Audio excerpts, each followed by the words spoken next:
I never thought a man as unwavering as Yousef Khan would ever question his faith. But what happened to him one fateful evening would shake not just his world, but mine as well. My name is Maris Calloway, and today I want to share the remarkable story of Yousef Khan, a man whose journey from devotion to revelation left me, and everyone who heard it, in awe. Yousef was a 67-year-old retired professor living in Dearborn, Michigan, a city known for its vibrant Muslim community. He was the kind of man people admired. Soft-spoken yet commanding respect, Yousef was more than just a religious figure.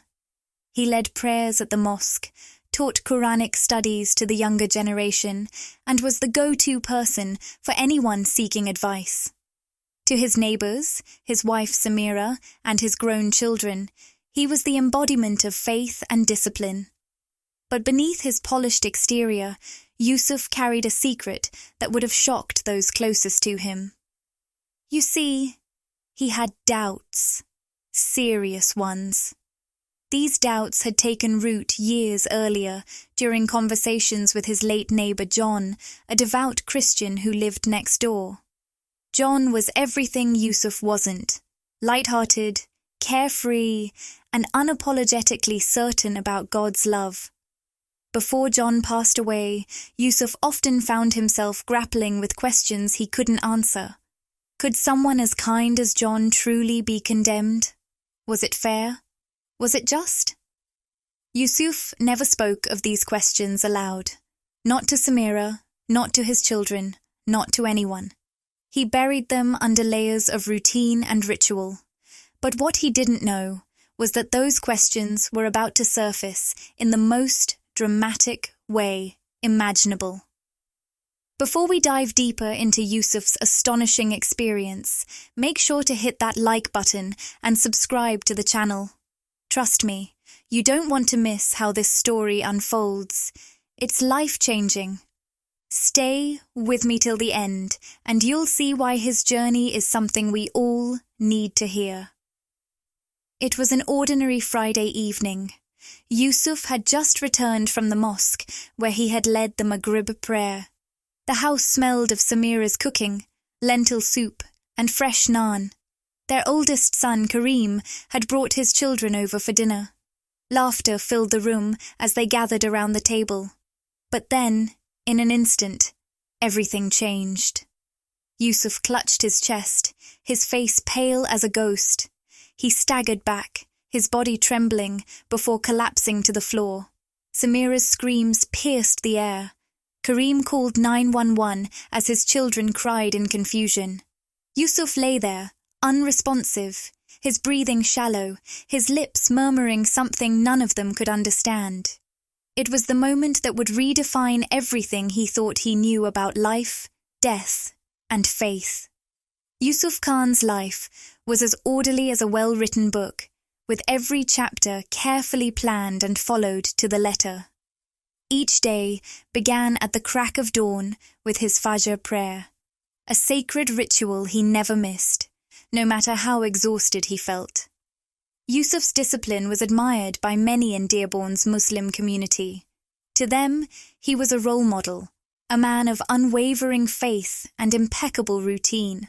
After prayers, Yousef would prepare a simple breakfast of tea and toast, his movements quiet and deliberate so as not to wake Samira. She always teased him about how predictable he was, calling him her clockwork husband. But Yousef took pride in his routine. It gave him structure, a sense of purpose, and most importantly, a way to honor his faith. His mornings were spent at the mosque, where he volunteered to clean the prayer hall or help with administrative tasks. He found solace in these acts of service, though sometimes they felt more like an obligation than an expression of joy. By mid-afternoon, he would be seated in the mosque library, preparing lessons for the Quranic studies class he taught twice a week.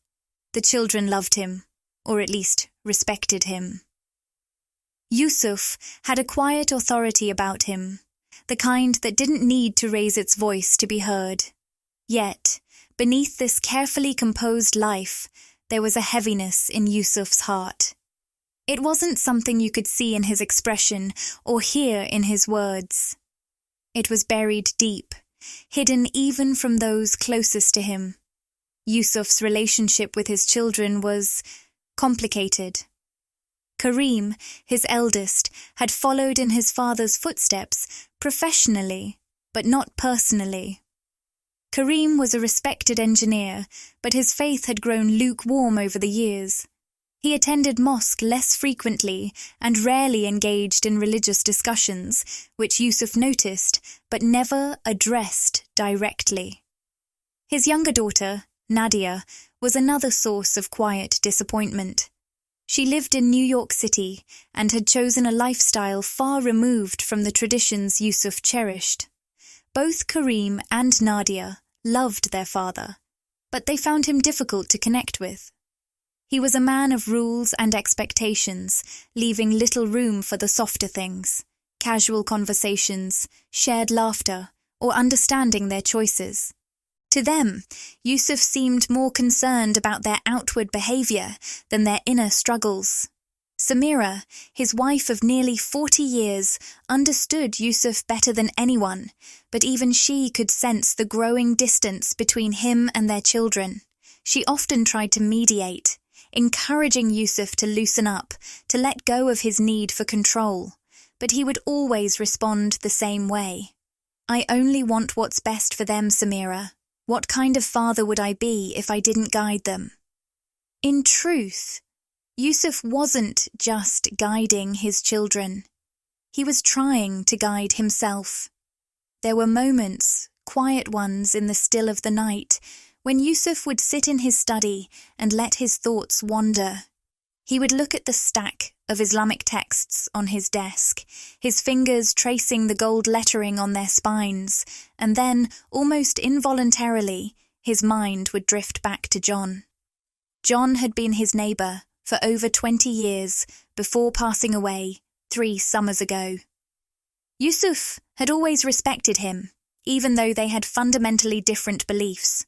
John was a Christian, a devout one, and he never hesitated to share his faith. At first, Yousef had dismissed his words as misguided. But John's kindness, his patience, and the way he spoke about God's love, it lingered with Yousef long after their conversations ended. He found himself asking questions he never thought he'd ask. Could someone like John really be condemned for not following Islam? Was Yousef's unwavering commitment to prayer, fasting, and charity truly enough to secure God's favour? Why did he still feel so uncertain, even after a lifetime of devotion? These questions haunted him, but he didn't dare speak them aloud. Not to Samira, not to the Imam, and certainly not to himself for too long.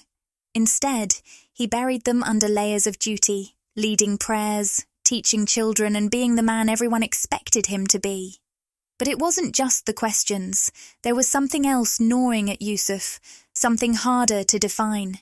It was a weariness, a quiet exhaustion that no amount of rest seemed to cure. For decades, he had carried the weight of being a perfect Muslim, someone others looked up to. And while he had embraced that role willingly, it had become a heavy burden. In his heart, Yousef feared he wasn't good enough. He worried that no matter how many prayers he performed, how much charity he gave, or how strictly he followed the rules, it wouldn't be enough to earn God's mercy. That fear was something he could never admit, not to Samira, not to himself. But it was there, a shadow in the corner of his otherwise disciplined world. As I think back on Yousef's life before the incident, I see a man caught between 2 worlds. On the surface, he was the pillar of his community, a beacon of faith and discipline. But beneath that surface, he was a man quietly wrestling with doubt, yearning for peace he couldn't find. He didn't know it yet, but everything was about to change, and the life he had so carefully constructed would never be the same again. It started as an ordinary evening, just like any other. The Khan family gathered around the dinner table, the warm aroma of Samira's cooking filling the room. Yousef was in his usual spot at the head of the table, his posture straight, his demeanour calm. Samira had outdone herself that night. Lentil soup, freshly baked naan, and chicken curry sat steaming in the centre of the table. Karim had brought his wife and kids, and the little ones were chattering away, their laughter echoing through the modest dining room. Yousef, though not one for outward displays of emotion, was quietly pleased. These moments, family under one roof, laughter shared over a meal, reminded him of the life he had worked so hard to build. But even as the conversation flowed around him, Yousef sat slightly apart, his thoughts elsewhere. He sipped his water slowly, glancing occasionally at Karim, who was animatedly recounting a story about work. Yousef nodded politely, but the truth was, he was only half listening. Lately, there had been a heaviness in his chest, not physical, but emotional. He couldn't quite shake it. Was it the burden of his role as a father, a leader, a teacher? Or was it the questions he tried so hard to suppress, the ones that crept into his mind late at night? Whatever it was, it loomed over him like a shadow he couldn't escape. The dinner table was lively, full of overlapping voices. The kids were arguing over dessert. Samira was gently scolding them, and Karim and his wife were discussing the weekend's plans. For a moment, Yousef allowed himself to sink into the noise, letting it drown out his thoughts. And then it happened.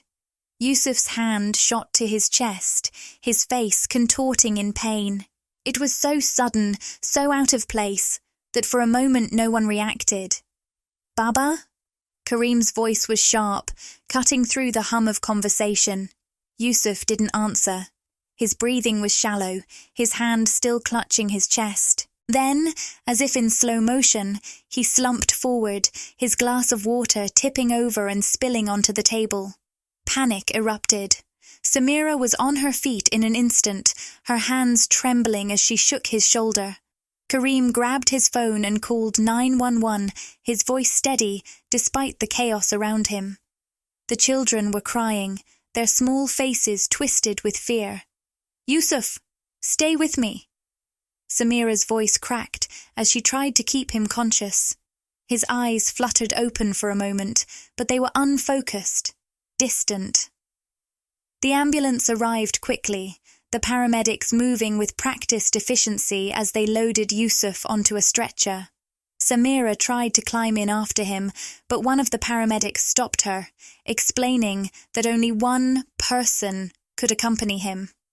Karim placed a reassuring hand on her shoulder, urging her to stay behind with the children. "I'll go, Mama. I'll keep you updated," Karim said, his voice firm. Samira nodded reluctantly, her hands clutching the edge of the doorframe as she watched the ambulance pull away, its sirens wailing into the night. Inside the ambulance, Yousef's condition worsened. Karim sat in the corner, his fists clenched, watching helplessly as the paramedics worked to stabilize his father. They administered oxygen, checked his pulse, and shouted medical terms Karim didn't understand. And then, suddenly, everything went quiet. The heart monitor let out a long, piercing tone, a sound that Karim instinctively knew was bad. "No pulse!" one of the paramedics shouted, their voice urgent. Karim's heart sank as he watched them begin chest compressions. The ambulance rocked slightly, with the force of their efforts, but Yousef remained motionless. Time seemed to blur in that moment. Karim couldn't tell how long they worked on his father, but every second felt like an eternity. He found himself praying, desperate, disjointed prayers that barely formed into words. When they arrived at the hospital, the paramedics rushed Yousef into the emergency room, leaving Karim behind in the waiting area. He paced back and forth, his phone clutched tightly in his hand. He knew he needed to call Samira, but he couldn't bring himself to do it. Not yet. Minutes turned into hours as Kareem waited, the fluorescent lights above him casting a harsh glow on the sterile hospital walls. Finally, a doctor emerged, her expression unreadable. "Mr. Khan?" she asked, looking directly at Kareem. "Yes," he said, his voice barely above a whisper. The doctor hesitated, her hands folded in front of her. "Your father's heart stopped during the ambulance ride. We were able to resuscitate him, but he was clinically dead for about 20 minutes. Kareem's knees nearly gave out at her words. Clinically dead. The phrase echoed in his mind, heavy with meaning. The doctor continued, her tone professional but sympathetic. "He's stable now, but we'll need to monitor him closely. It's too early to know the extent of the damage." Kareem nodded numbly, his mind racing. Clinically dead. For 20 minutes. He repeated the words over and over, trying to make sense of them. What did it mean? What had his father experienced in those 20 minutes? Little did Kareem know. Yousef's journey had already begun, and it was far from over. When Yousef opened his eyes, he was not in the hospital. In fact, he wasn't anywhere he could recognize. The air around him shimmered, soft and golden, as though it were made of light itself. The world was silent, but not in an unsettling way. It was a silence that felt alive, full of peace and warmth. At first, he was confused. His last memory was of the paramedics in the ambulance, their voices sharp and urgent, and the cold press of an oxygen mask against his face. But this place was nothing like that. There was no pain, no fear, just a sense of being completely at ease. The light seemed to pulse gently, wrapping around him like a soft embrace. He tried to speak, but before the words could form, he felt a presence. Strong, yet tender. It wasn't just near him, it was within him, as though it had always been there, waiting for him to notice. And then, through the brilliance of the light, a figure emerged. Yousef couldn't explain how he knew, but he understood immediately who this was. The man standing before him had an undeniable authority, yet there was no trace of intimidation in his presence. His face radiated kindness, and his eyes held a depth that seemed to see straight into Yousef's soul. "I am Jesus," the figure said, his voice gentle but resonant, carrying an inexplicable weight of truth. Yousef's instinct was to step back, to question what he was hearing. But something stopped him, something in the way Jesus looked at him, as though every doubt, every fear, and every question Yousef had ever carried was already known. For a moment, Yousef couldn't speak. His mind raced with memories of his life, his faith, his teachings. Jesus, how could this be? He had spent his entire life believing Jesus was a prophet, a man to be respected but not worshipped, and yet here he stood, more real than anything Yousef had ever experienced. "Why am I here?" Yousef finally asked, his voice trembling. Instead of answering, Jesus raised a hand, and the light around them shifted. Suddenly, scenes from Yousef's life began to unfold before him, as though he were watching a film. He saw himself as a young man, full of ambition and zeal, eager to prove his worth through strict adherence to religious rules. He saw moments of hidden pride, times when he had judged others harshly for their perceived shortcomings. He saw his distance from his children, his rigidity that had created walls instead of bridges. Each scene played out vividly, and Yousef felt the weight of it all, the pride, the fear, the judgment. It wasn't condemnation he felt from Jesus, but rather an overwhelming sense of clarity, as though he were seeing himself through a lens of absolute truth. "You've tried to earn your way to God," Jesus said, his voice filled with both understanding and sorrow. "But salvation cannot be earned, Yousef. It is not about how many prayers you've said or how perfectly you've followed the rules. It is a gift a gift of grace. Yousef shook his head, struggling to grasp what he was hearing. But I've worked my whole life to please God. Isn't that what he wants? Obedience, devotion, sacrifice? Jesus stepped closer, his gaze steady and unyielding. God's love is not something you earn. It has always been yours, freely given. I died so that you, and everyone, could receive that love fully. It's not about what you do, Yousef. It's about accepting what I've already done. The words hit Yousef like a wave, crashing through the layers of belief he had built over decades. He wanted to argue, to resist, but deep down, he couldn't deny the truth in what Jesus was saying. As he stood there, reeling, the light shifted again. This time, he saw his family, Samira, Kareem, Nadia, even his grandchildren. They were going about their lives, unaware of the spiritual struggles Yousef had carried for so long. You love them deeply, Jesus said, his tone gentle. But love is not enough if it is not rooted in truth. You've held back from sharing your doubts, your fears, because you were afraid of being seen as weak. But they need to know the truth, Yousef, not through judgment or force, but through love and humility. The scenes changed once more, showing glimpses of Yousef's community, faces he recognized from the mosque, students he had taught, neighbors who had once sought his guidance.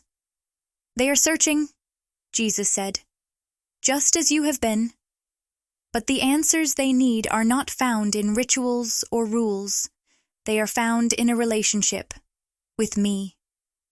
Tears welled up in Yousef's eyes. For the first time in his life, he felt truly exposed, as though every layer of his being had been peeled back.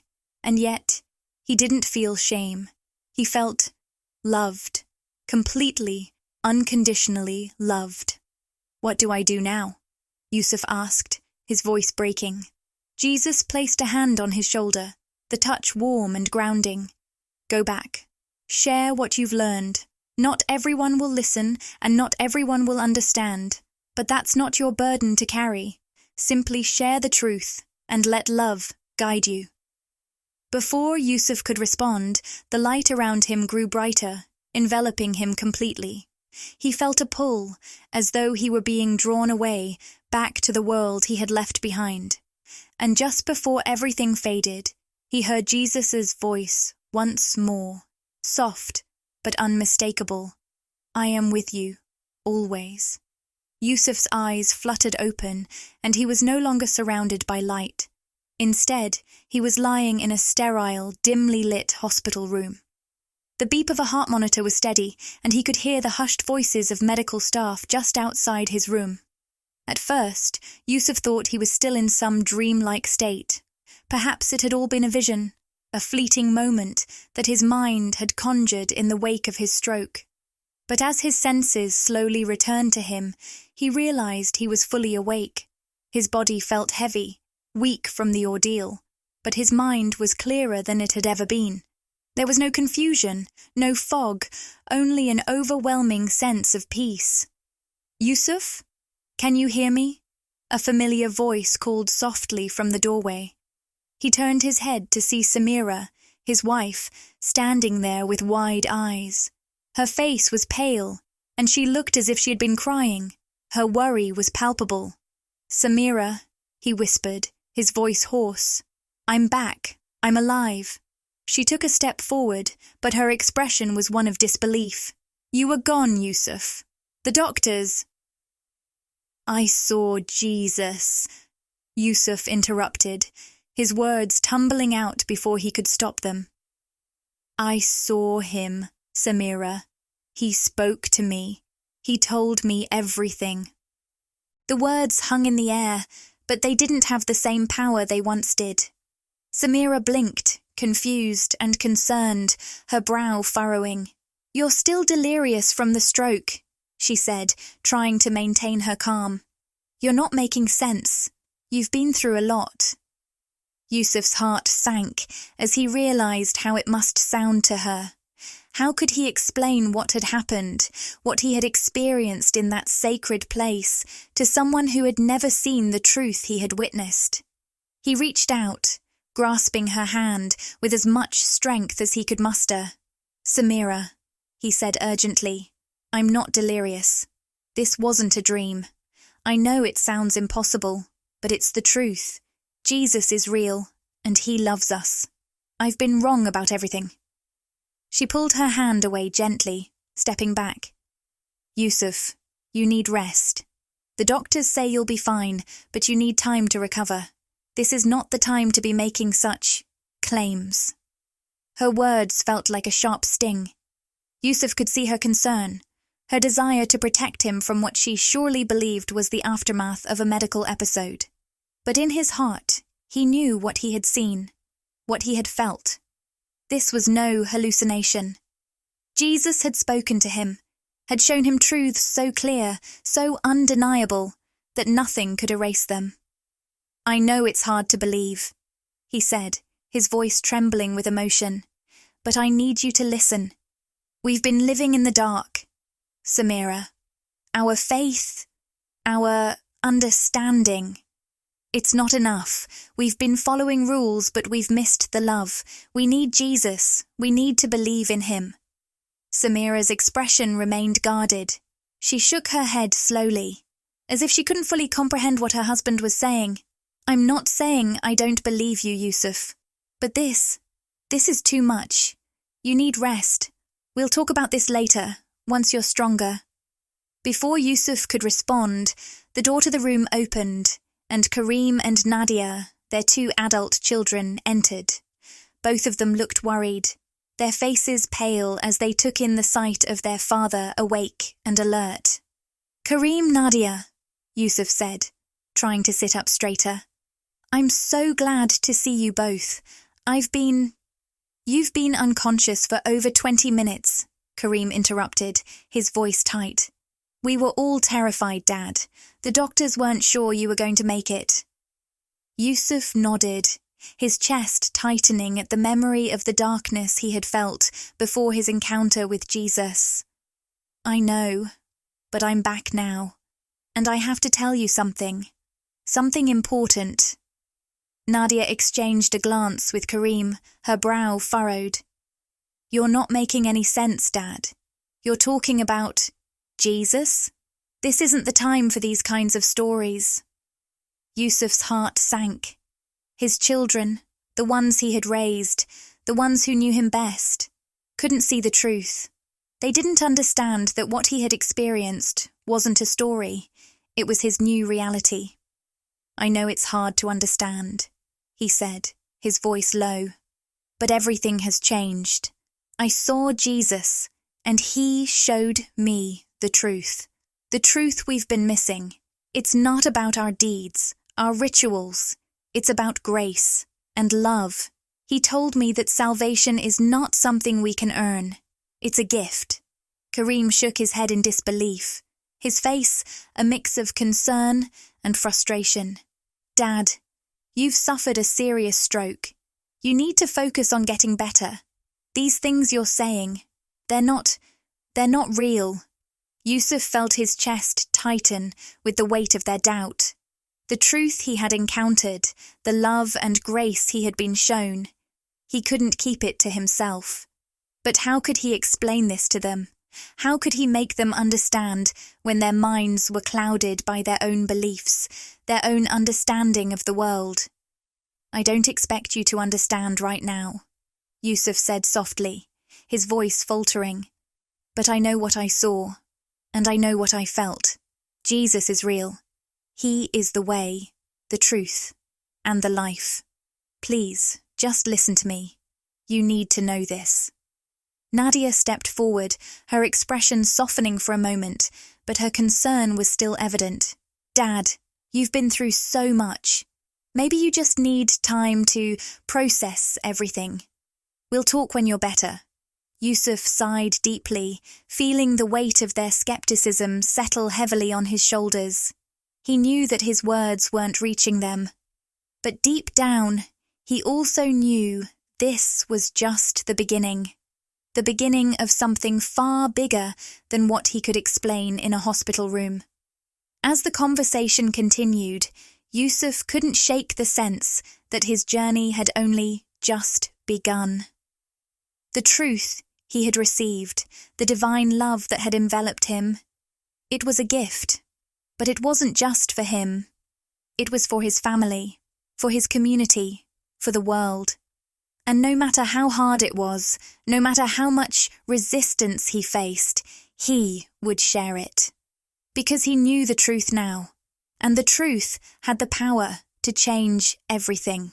Yousef's life, once grounded in routine and community, now felt like it was slipping through his fingers. Every step he took toward embracing the truth he had seen during his near-death experience was met with rejection. It was as if he had stepped off a familiar path into a dark, uncharted forest where every direction felt uncertain. The tension at home was unbearable. Samira, the woman he had loved for decades, was no longer the woman who supported him through every hardship. Her eyes, once full of warmth, now held only sadness and anger. Every conversation turned into a battle, each word from Yousef a reminder of how far apart they had drifted. "You've lost your mind, Yousef," Samira had yelled one evening, her face flushed with emotion. "How could you turn your back on everything we've believed in? Our family, our faith, it means nothing to you anymore?" Yousef's heart twisted with pain at her words, but he couldn't lie. The truth he had experienced, the truth of Jesus' love and grace, had changed him. He couldn't pretend it hadn't. He couldn't unsee what he had seen, and he couldn't ignore the love that now filled his soul. "I haven't abandoned you, Samira," Yousef said, his voice filled with sorrow. "I still love you. But I have to follow what I know is true. I can't keep living a lie." Samira's eyes filled with tears as she shook her head. "This isn't you, Yousef. You're a stranger to me now." The words stung, and yet Yousef couldn't let them change his conviction. He had known all along that following Jesus would come with a cost, but he hadn't expected the pain of losing his family, his partner in life. His children weren't any better. Kareem and Nadia, who had once looked up to him, now treated him like a stranger. They couldn't understand his transformation, couldn't see past the faith he had embraced. "Dad, this is crazy," Kareem had said when they sat down for one of their rare conversations. "You're abandoning everything we've worked for, everything you've taught us. And for what? A fairy tale?" Yousef's chest tightened as he tried to explain. "This isn't a fairy tale, Kareem. This is the truth. I've seen it with my own eyes. Jesus is real, and he is the only way." But his words fell on deaf ears. The more Yousef spoke, the more they distanced themselves. It was as if the very essence of who he was had been erased from their hearts. At the mosque, the situation was even worse. The imam, once a friend and fellow believer, was the first to turn his back on Yousef. "Yousef," the imam had said in a quiet, disappointed voice, "you are no longer welcome here. You've betrayed your faith, and you cannot lead prayers anymore." Yousef had wanted to argue, to explain himself, but the look in the imam's eyes told him there was no point. He was a traitor in their eyes. He had crossed a line, and there was no coming back from it. The isolation was crushing. Every corner of Yousef's life now felt empty. The familiar faces at the mosque, the community he had poured his heart into, were now distant. He was alone, abandoned not just by his family, but by the very people who had once been his support system. But in his loneliness, Yousef found something unexpected: peace.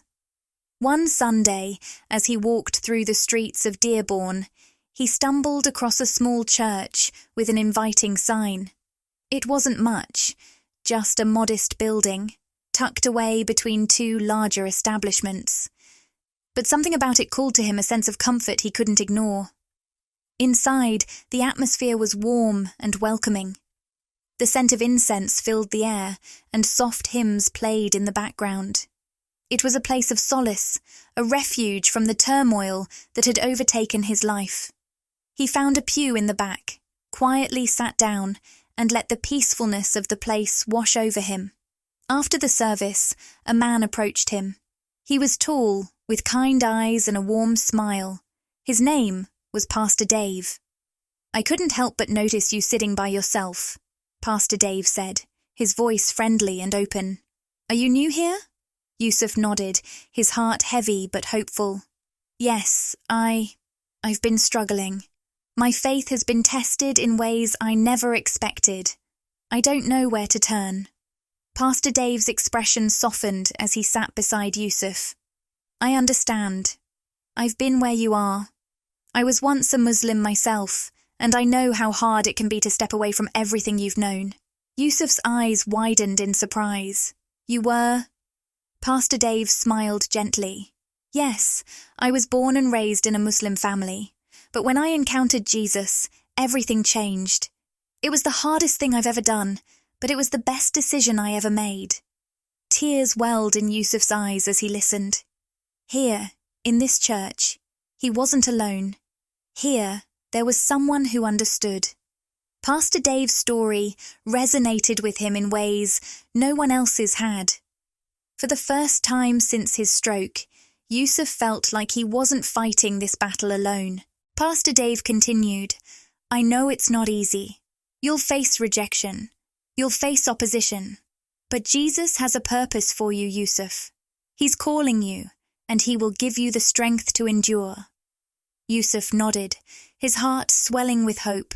It wasn't just the warmth of the church or the kindness of Pastor Dave that comforted him. It was the realization that he had a new family now, a family that loved him, not because of his deeds, but because of Jesus' grace. "I don't know what's ahead," Yousef admitted, his voice thick with emotion. "But I know I can't go back. I can't deny what I've seen." Pastor Dave placed a hand on Yousef's shoulder, offering silent support. "You don't have to go back. You're not alone anymore. We'll walk this path together." Yousef left the church that day with a renewed sense of peace. His journey wasn't over. In fact, it felt like it was just beginning. No matter what came next, no matter how much rejection or pain he faced, he had found a new community, a new purpose, and with it, a hope that had been absent for far too long. He couldn't undo the past, but he could look to the future, with Jesus by his side. Yousef felt an undeniable sense of urgency in his heart. It was as if the weight of the truth he had experienced was too much to keep to himself. Every part of his soul longed to share the love and grace he had found. As much as his family had rejected him, as much as the community had turned their back on him, he knew he couldn't stay silent. He had to speak out. It began small. On Sundays after the church service, he'd sit with Pastor Dave and a few other members of the congregation, sharing his testimony. His words were simple, but his sincerity was evident. He spoke of the overwhelming love he had encountered, the unconditional love of Jesus that had shattered the chains of guilt and fear he had carried for so many years. "I was blind," Yousef would say. "I thought that salvation was about deeds, about earning God's favor. But Jesus showed me that it's a gift of grace that none of us deserve, but all of us can have. No one is too far gone. No one is beyond his reach." He spoke with such passion and conviction that it wasn't long before people started taking notice. At first, they were strangers, people who wandered into the church or found his videos online by accident. But soon, his story began to spread beyond the church walls. Word of mouth from those who heard him speak led to more gatherings. Yousef found himself sitting in living rooms with people from all walks of life, Muslims struggling with their own faith, Christians who had drifted from God, and even atheists searching for answers. Every time he shared his story, the impact was clear. His message wasn't about condemning others or proving who was right or wrong. It wasn't about religious superiority. It was about love. It was about the transformative power of God's grace and the invitation he extended to everyone, regardless of background or belief. I've lived a life full of rules, of trying to be perfect, of trying to make up for all the things I thought I'd done wrong, Yousef would say. But Jesus didn't come to judge. He came to save. He came to show us that there's more to life than the struggle to earn our place. It's about accepting his love, embracing it, and then sharing it with others.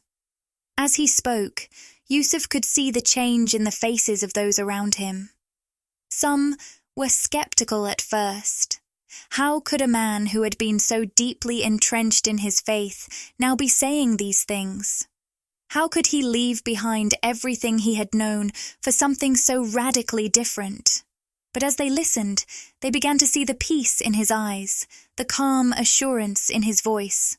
There was no anger in his words, no condemnation, only a deep, genuine desire to share what he had discovered.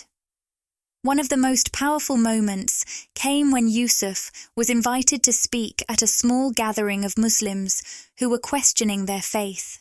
They had heard about his story and wanted to understand more about his journey. As he sat before them, he could feel their skepticism in the air. But he wasn't afraid. He knew that his experience wasn't about convincing anyone. It was about sharing his truth and letting them make their own decisions.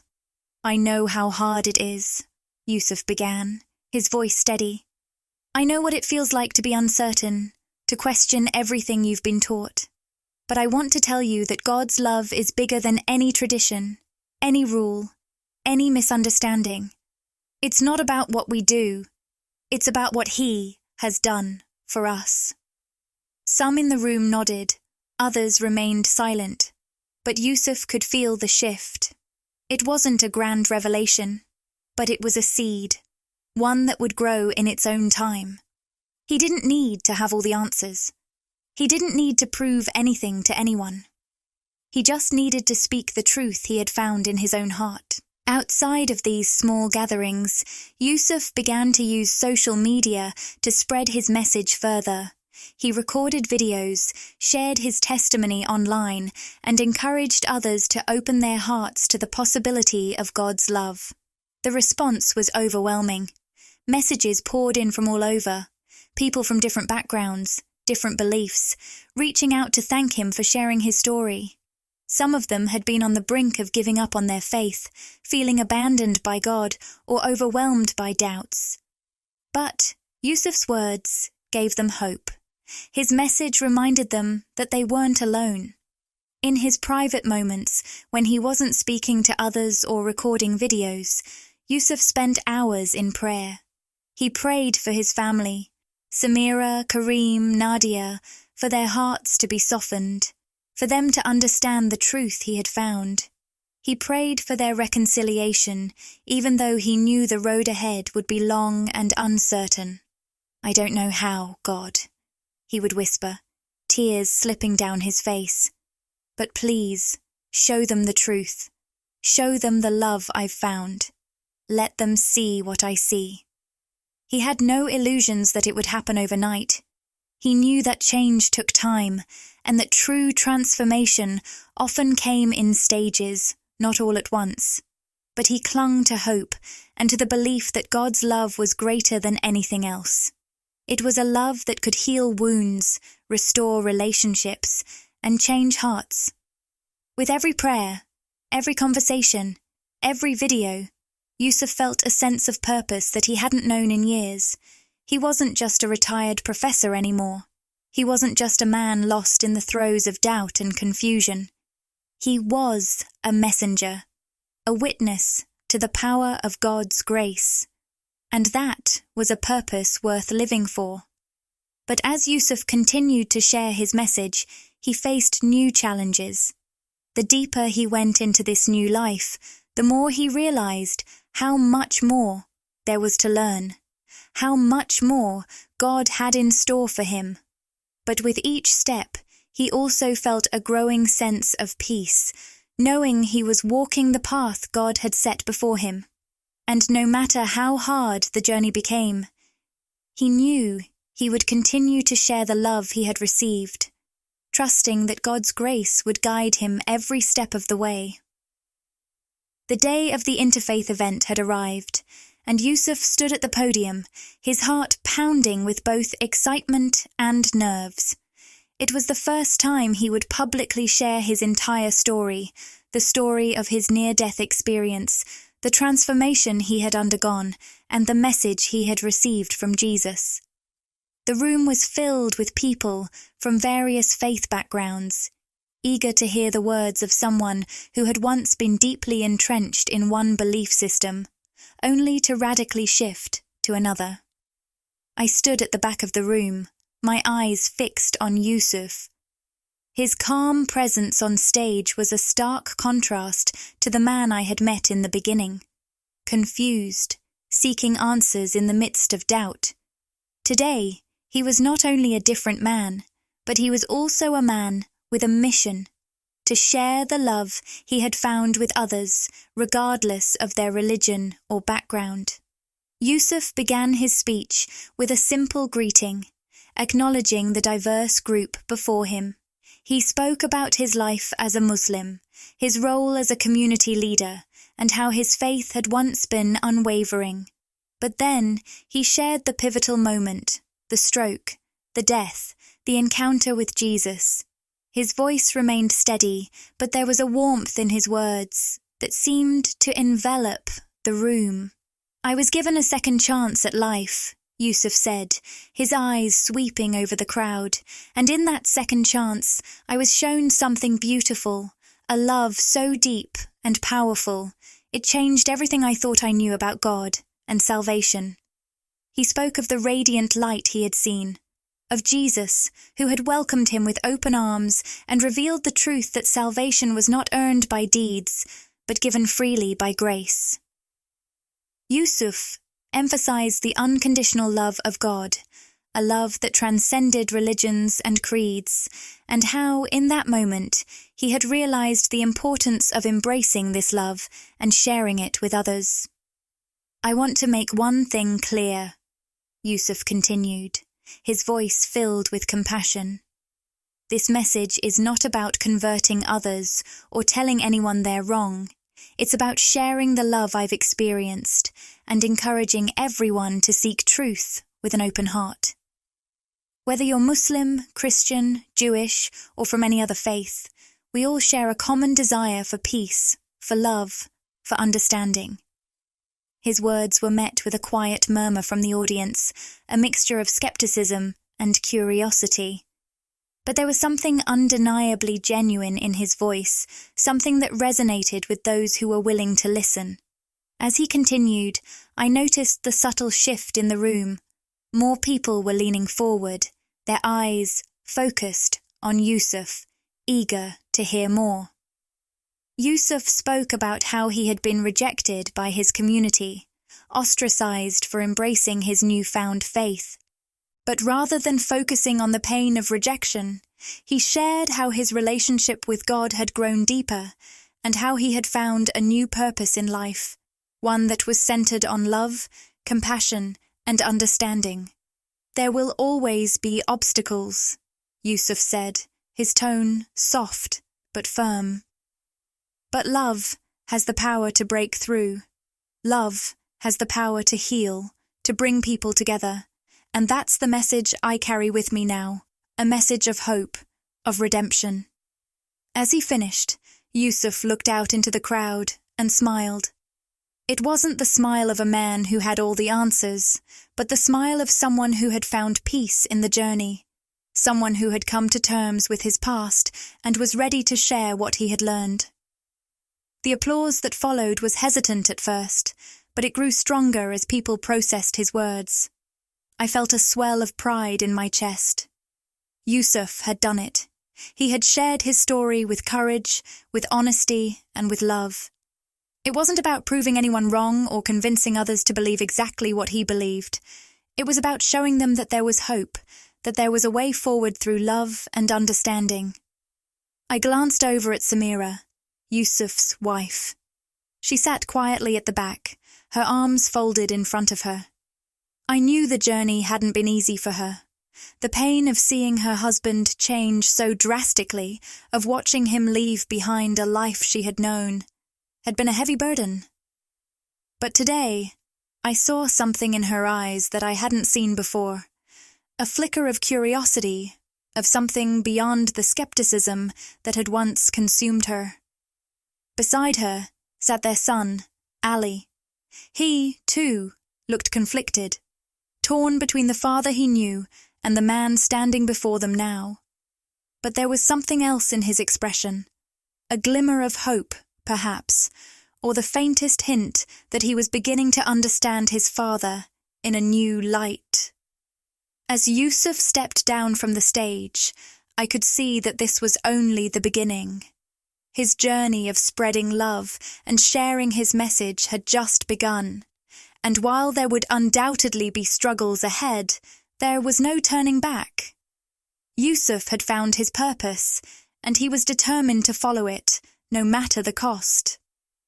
Later that evening, as the event came to a close, I saw Yousef talking to several attendees, engaging with them, answering questions, and offering a listening ear. He had become a beacon of hope, not just for those who agreed with his message, but for anyone seeking understanding and connection. Samira and Ali remained seated, their conversation hushed but steady. I couldn't hear their words, but I could sense the change in the air. It was subtle, but it was there.